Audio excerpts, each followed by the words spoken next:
The crash site told a clear story. Captain Jennifer Walsh's F-16 had been destroyed by enemy fire, her body thrown from the cockpit during impact. Military investigators found blood, personal effects, and enough evidence to declare her killed in action. But what they didn't find was a body, because Jennifer Walsh was already 3 miles away playing the most dangerous game of hide-and-seek in military history. March 15, 2023. Captain Jennifer Walsh was flying her 47th combat mission over hostile territory when everything went wrong in the span of 30 seconds. The surface-to-air missile had appeared on her radar screen like a deadly comet, streaking upward from a concealed position that intelligence reports had missed completely. Jennifer had less than 8 seconds to react, 8 seconds to deploy countermeasures, execute evasive maneuvers, and pray that her training would be enough to keep her alive. The F-16 Fighting Falcon was one of the most advanced fighter jets ever built, but even the best technology in the world couldn't overcome the physics of a direct hit from a heat-seeking missile.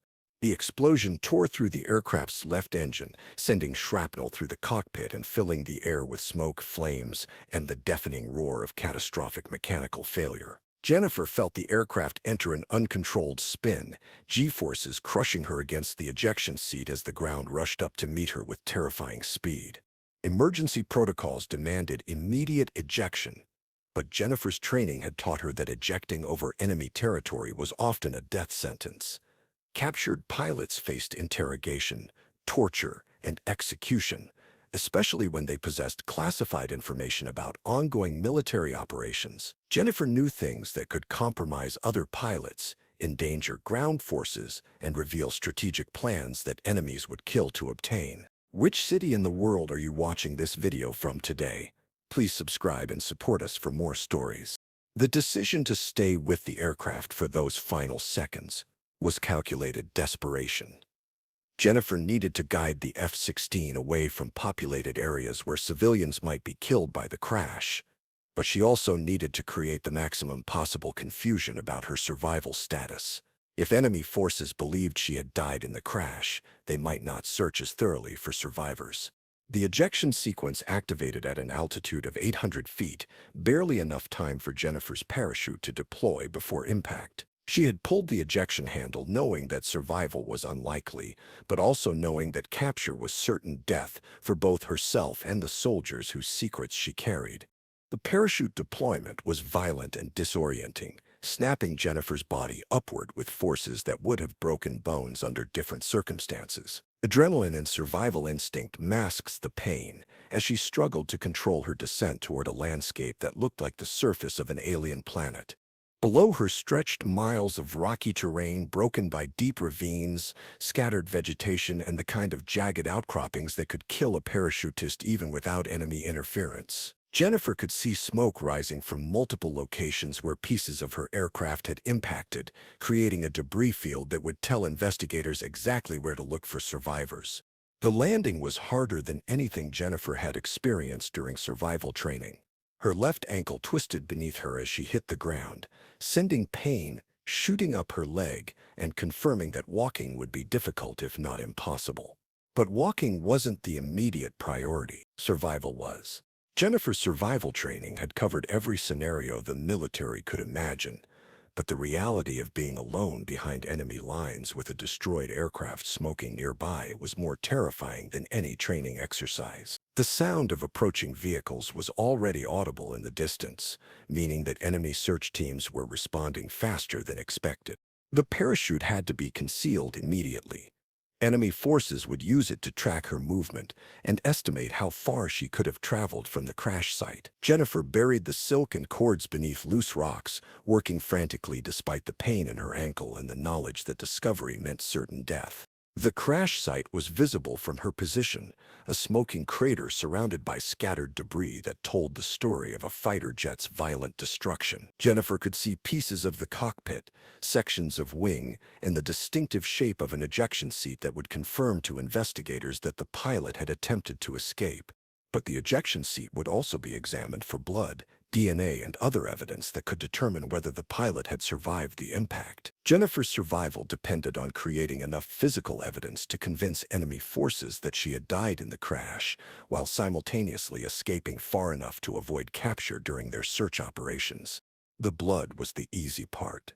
Jennifer's head had been cut during the ejection sequence, providing plenty of biological evidence to leave at the crash site. She tore strips from her flight suit, soaked them in blood, and scattered them among the wreckage in patterns that suggested a pilot thrown clear during impact, but killed by the forces involved.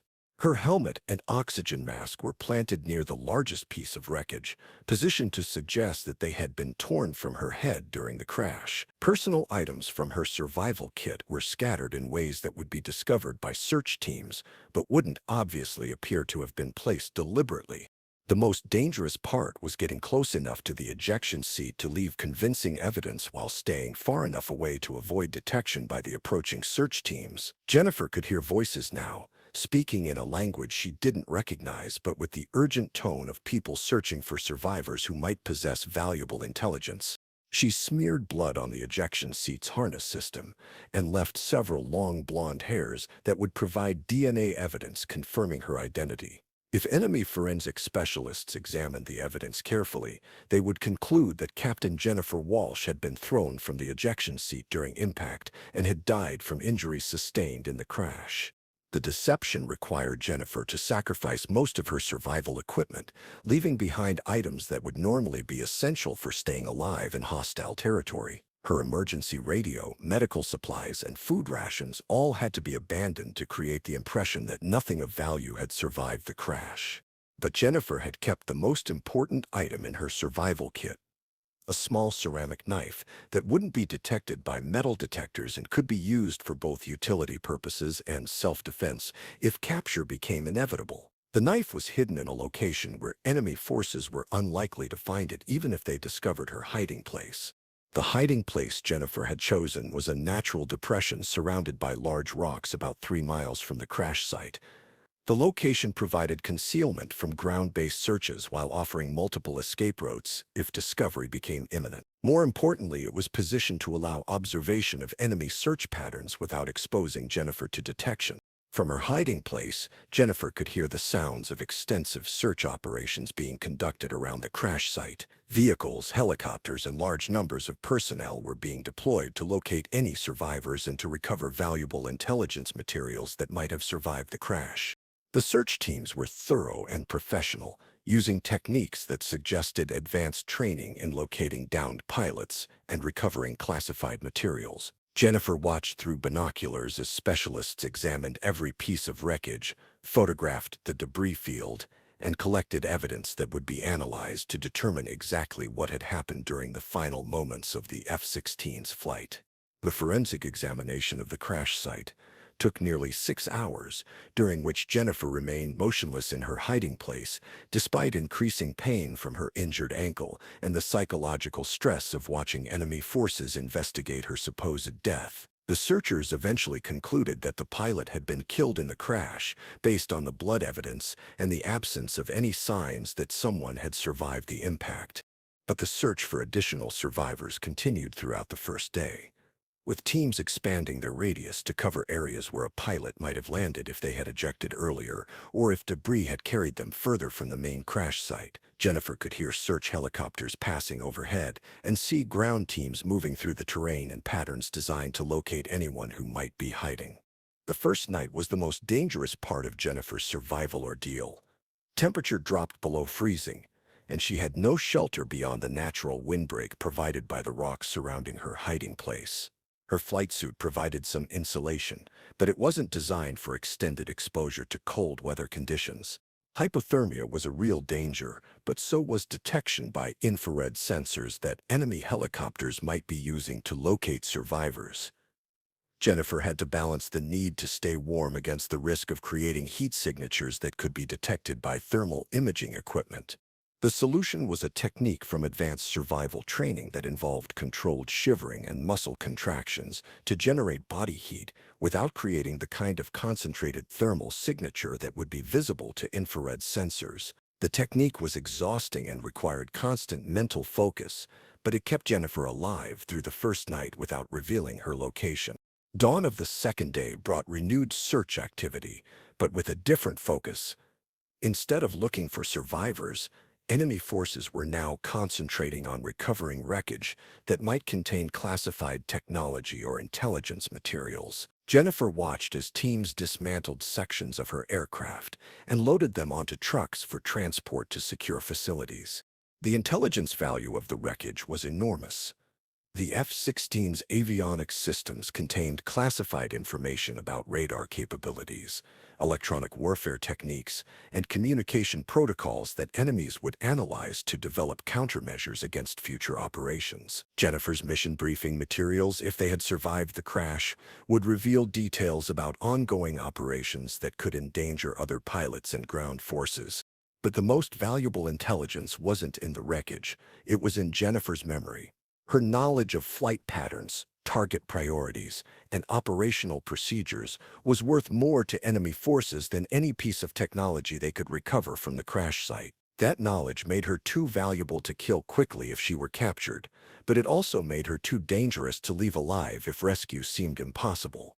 The second day's search operations were more systematic and covered a wider area, suggesting that enemy commanders weren't completely convinced that the pilot had died in the crash. Jennifer had to change her hiding position twice as search teams came within 50 yards of her original location. Movement was extremely difficult with her injured ankle, and each relocation carried the risk of leaving tracks or other signs that could be detected by experienced trackers. Jennifer used techniques from her survival training to minimize her footprint, moving only on hard surfaces and using natural features to mask her passage. The new hiding place was further from the crash site, but offered better concealment and multiple escape routes if discovery became imminent. It was also positioned near a small stream that provided access to water, which was becoming increasingly important as dehydration began to affect Jennifer's physical and mental capabilities. Water discipline was critical for long-term survival, but Jennifer also had to consider the possibility that enemy forces might monitor water sources as potential locations where survivors might try to resupply. She collected water only during darkness and in small quantities that wouldn't leave obvious signs of human activity. The second night brought different challenges. Jennifer's body was beginning to show the effects of exposure, inadequate nutrition, and the stress of remaining motionless for extended periods while maintaining constant vigilance for enemy patrols. Muscle cramps, dehydration headaches, and increasing pain from her ankle injury were making it difficult to maintain the mental focus necessary for survival. But the second night also brought the first indication that friendly forces were searching for her.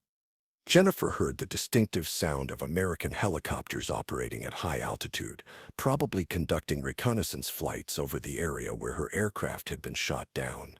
The challenge was making contact with friendly forces without revealing her location to enemy searchers who were still operating in the area. Jennifer's emergency radio had been abandoned at the crash site as part of her deception, leaving her with no way to communicate her survival status or current location. Signal techniques from survival training included ground-to-air signals that could be created using natural materials, but all of them carried the risk of detection by enemy forces. Jennifer had to wait for an opportunity when friendly aircraft were close enough to see her signals, but enemy ground forces were far enough away to avoid detection. The opportunity came during the third day, when Jennifer observed an American reconnaissance helicopter conducting a systematic search pattern that would bring it within visual range of her position. Enemy ground forces had withdrawn to a distance that would make it difficult for them to detect ground-to-air signals, especially if the signals were brief and positioned to be visible only from specific angles. Jennifer used reflecting surfaces from her survival kit to create brief light flashes that followed the international distress signal pattern. The helicopter's flight path changed immediately, indicating that the crew had detected the signals and understood their meaning. But the helicopter didn't approach directly, instead maintaining distance while vectoring other aircraft toward Jennifer's location. The rescue operation that followed was a masterpiece of military coordination and tactical planning.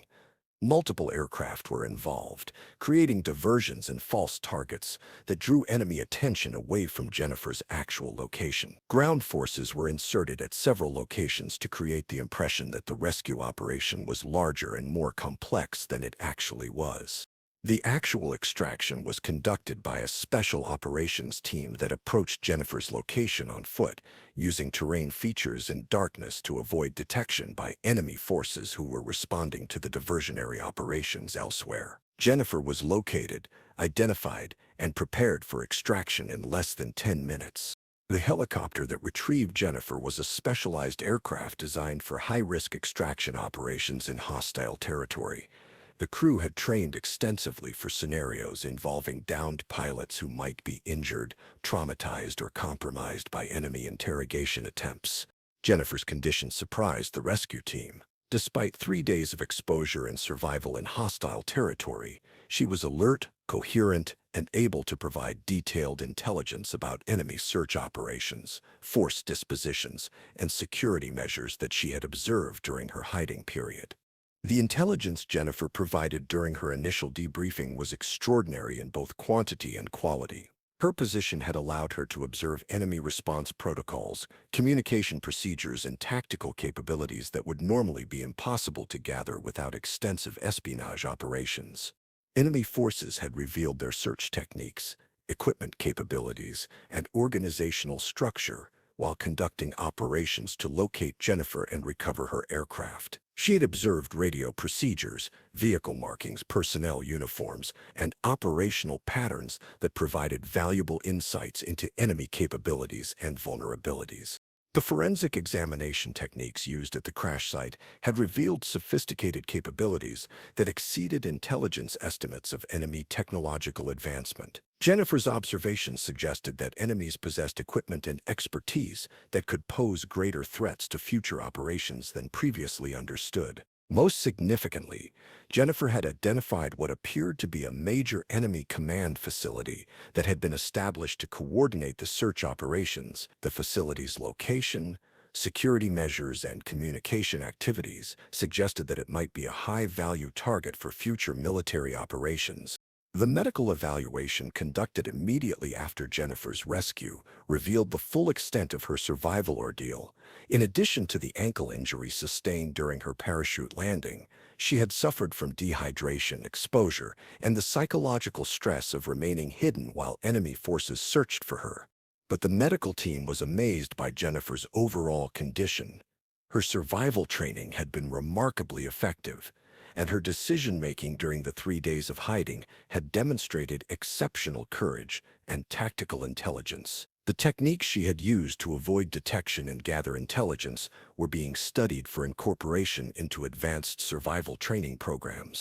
The investigation into Jennifer's aircraft loss revealed that the surface-to-air missile that had shot down her F-16 was more advanced than intelligence reports had indicated. The missile's capabilities and the sophistication of the radar systems used to guide it suggested that enemies had acquired technology that posed greater threats to American aircraft than previously understood.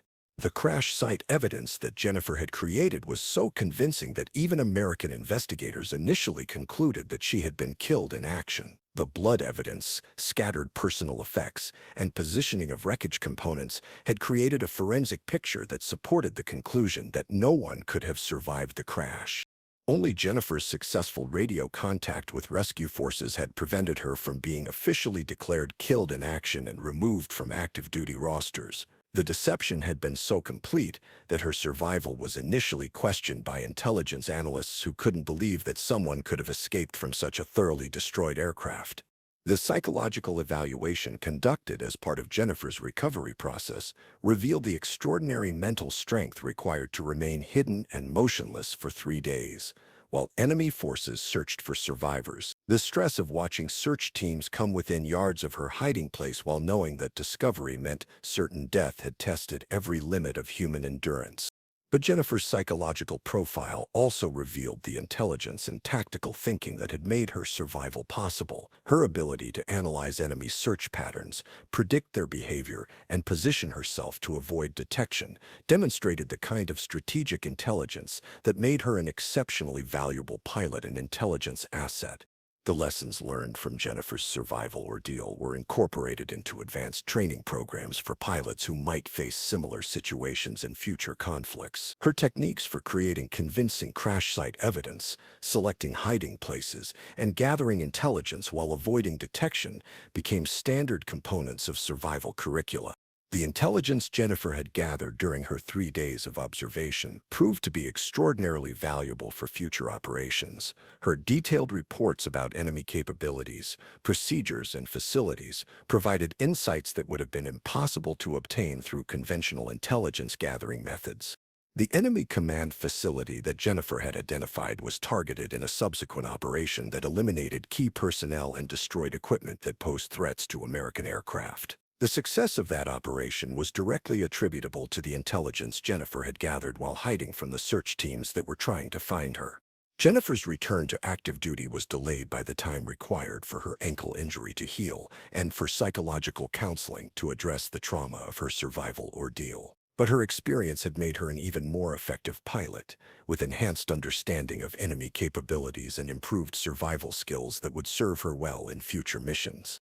The official report of Jennifer's loss and recovery was classified at the highest levels to protect the survival techniques she had used and to prevent enemies from developing countermeasures against similar deception operations. Her survival demonstrated that even in the most desperate circumstances, proper training and exceptional courage could overcome seemingly impossible odds. The crash site that had told such a clear story of Jennifer's death became a reminder that even the most convincing evidence can be deliberately created to support false conclusions. Jennifer's ability to stage her own death while actually escaping to safety demonstrated the power of psychological warfare and deception operations. The 3 days that Jennifer had spent pretending to be dead while actually gathering intelligence had changed her understanding of survival, warfare, and the importance of never giving up hope, even when circumstances seemed hopeless. Her experience proved that sometimes the best way to survive is to convince your enemies that you're already dead. Enemy forces never discovered that their search operations had been observed and analyzed by the very pilot they were trying to find. Their techniques, equipment, and procedures had been compromised by someone they believed they had killed, providing American forces with intelligence advantages that would influence the outcome of future engagements. Jennifer Walsh had learned that survival sometimes requires convincing everyone, including your own forces, that you're dead. Her 3 days of playing ghost had saved her life and provided intelligence that would save the lives of other pilots who might face similar situations in hostile territory. The story of her survival became legendary within military aviation communities, though the classified nature of her intelligence gathering meant that most of the details remained secret. Jennifer's experience demonstrated that the most effective survival strategy sometimes involves becoming invisible rather than trying to escape.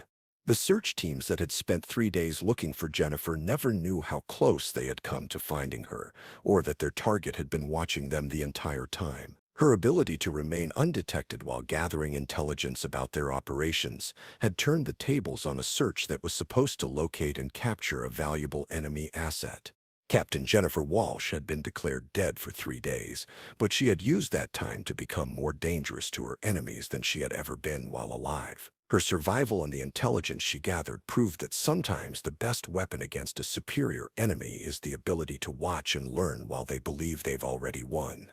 The crash site evidence had told a clear story, but it was a story that Jennifer had written herself to ensure her survival and mission success. Her 3 days of being dead had taught her that the most powerful survival tool is the enemy's belief that you no longer exist. When rescue finally came, Jennifer's first words weren't about her ordeal or her injuries. They were about the intelligence she had gathered and the enemy weaknesses she had discovered. Her survival had been remarkable, but her ability to turn desperate circumstances into intelligence advantages was what made her truly exceptional.